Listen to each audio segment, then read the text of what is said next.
새벽기도에 오신 성도 여러분들을 진심으로 환영합니다. 오늘 하나님 말씀 보기 앞서서 함께 기도하도록 하겠습니다. 사랑과 은혜가 풍성하신 하나님 아버지, 오늘도 새벽을 깨우며 주 앞에 나아옵니다. 하나님 말씀을 통해 늘 하나님의 말씀에 순종하며 나아가는 우리들 되게 하여 주옵시고, 새벽 말씀을 통하여 하나님 말씀에 그 힘을 얻어서 오늘 하루를 그리스도인으로서 멋지게 살아낼 수 있도록 우리에게 은혜 베풀어 주옵소서. 때론 하나님의 말씀에 순종하는 것이 너무나도 어려울 때가 많습니다. 그럴 때 우리에게 은혜를 더하여 주옵시고, 날마다 주님 붙잡고 나아가는 하나님의 귀한 백성들 될 수 있도록 인도하여 주옵소서. 예수님의 이름으로 기도합니다. 아멘. 오늘 우리에게 주신 말씀 함께 살펴보겠습니다. 오늘 우리에게 주신 말씀은 신명기 22장 5절에서 12절의 말씀입니다. 신명기 22장 5절에서 12절의 말씀입니다. 다 찾으신 줄 알고 함께 읽도록 하겠습니다. 여자는 남자의 의복을 입지 말 것이요, 남자는 여자의 의복을 입지 말 것이라. 이같이 하는 자는 내 하나님 여호와께 가증한 자이니라. 길을 가다가 나무에나 땅에 있는 새 보금자리에 새 새끼나 알이 있고 어미새가 그의 새끼나 알을 품는 것을 보거든 그 어미새와 새끼를 아울러 취하지 말고, 어미는 반드시 놓아줄 것이요 새끼는 취하여도 되나니 그리하면 내가 복을 누리고 장수하리라. 내가 새 집을 지을 때에 지붕에 난간을 만들어 사람이 떨어지지 않게 하라. 그 피가 내 집에 들어갈까 하노라. 내 포도원에 두 종자를 섞어 뿌리지 말라. 그리하면 내가 뿌린 씨의 열매와 포도원의 소산을 다 빼앗길까 하노라. 너는 소와 나귀를 결의하여 가르지 말며 양털과 배 실로 섞어 짠 것을 입지 말지니라. 너희는 너희가 입은 겉옷에 내 귀에 술을 만들지니라. 아멘. 예외 규정이란 제목으로 하나님의 말씀을 함께 나누도록 하겠습니다.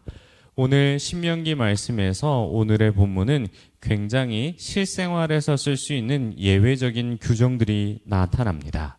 특정 규정을 상세하게 설명하는 것이 아니라 예외적인 규정을 간단하게 정리하며 여러 가지를 나열합니다.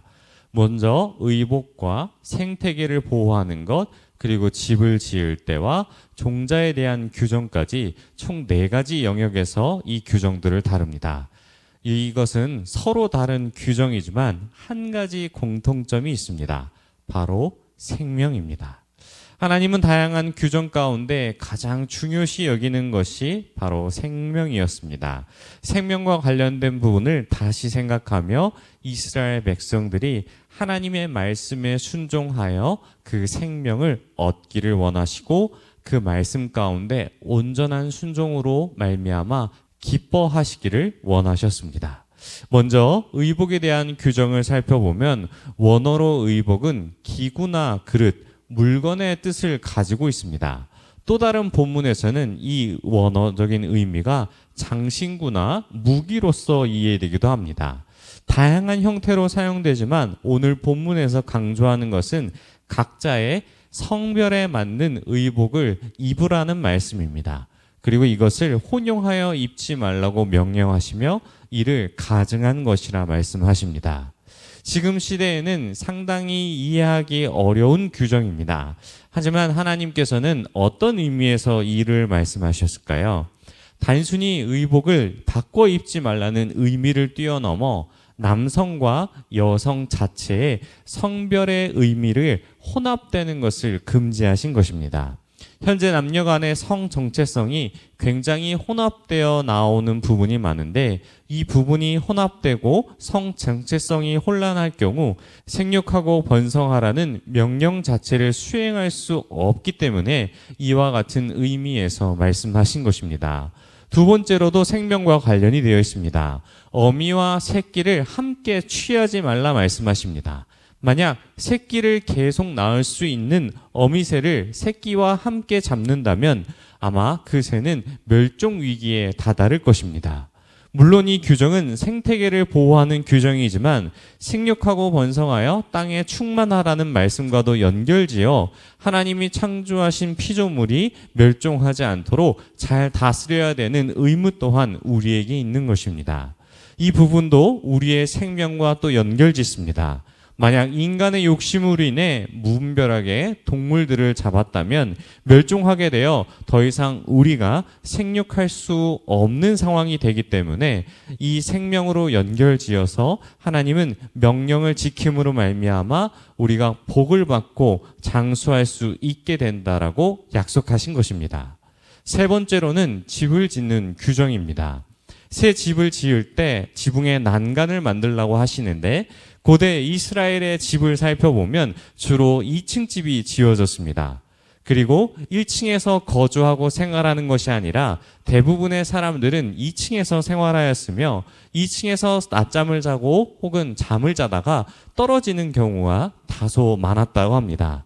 그래서 현재처럼 안전하게 보호할 수 있는 벽이나 가드라인이 있는 것이 아니라 매우 평평한 구조를 갖고 있었기에 옥상에서 떨어질까 염려되어 하나님은 지붕 귀퉁이에 그것을 이어 웅병 역할을 하는 난간을 만들라고 하신 것입니다. 불의의 사고로 인해 지붕에서 떨어져도 난간이 있으면 다치는 것이 덜하기 때문에 생명과 관련지어 말씀하신 것이죠. 마지막으로는 섞지 말라는 명령입니다.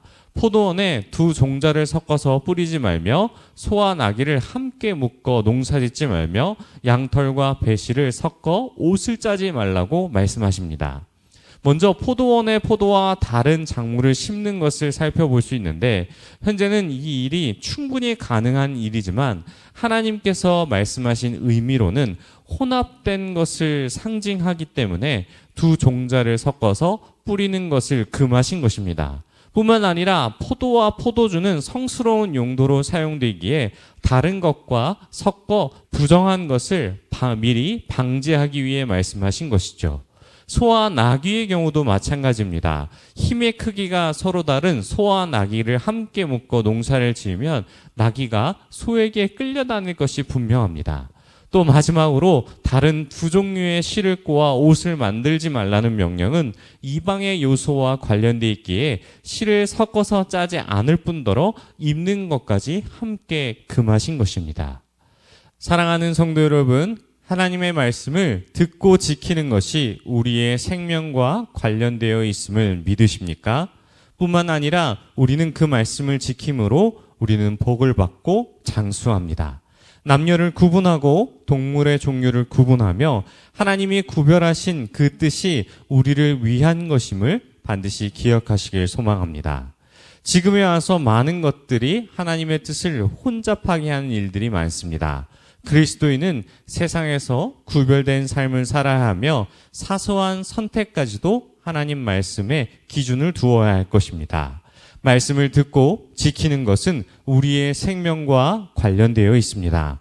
오늘 하루를 살아갈 때에 구별된 삶을 살아가는 것은 너무 어렵습니다. 정말 이런 사소한 것까지 지켜야 하는 것인가? 라는 질문을 할 수 있습니다. 하지만 하나님은 말씀을 지킬 뿐만 아니라 마음의 동기까지도 지켜야 한다고 말씀하셨습니다. 사랑하는 성도 여러분, 마지막 12절 말씀을 보면 겉옷에 술을 달라고 명령하십니다. 술은 꼰 실을 말하는데 평소 생활할 때 옷에 단 술을 보며 하나님의 말씀을 상기하며 순종하기를 명령하신 것이죠. 지금의 우리의 옷에 술은 없지만 우리는 말씀과 기도가 여전히 우리의 술이 되어서 하나님의 말씀을 늘 생각하고 하나님의 뜻에 맞게 기도하며 거룩한 삶을 살아야 할 것입니다. 말씀을 지키는 것은 너무 어렵습니다. 조금만 반칙하고 지키지 않으면 편하게 쉽게 살아갈 수 있지만 우리는 그것이 복이라 말하지 않습니다. 오늘 말씀을 기억하셔서 날마다 어렵고 힘든 길이지만 주님과 함께라면 어디나 하늘나라임을 감사하며 생명의 길로 날마다 나아가는 저와 여러분이 되시길 축원합니다. 우리 들은 말씀 생각하며 함께 기도하겠습니다. 하나님 아버지, 오늘도 말씀을 표대로 삼아 날마다 거룩한 길로 나아가는 우리가 되게 해달라고 우리 주여 한번 부르시고 통성으로 함께 기도하겠습니다.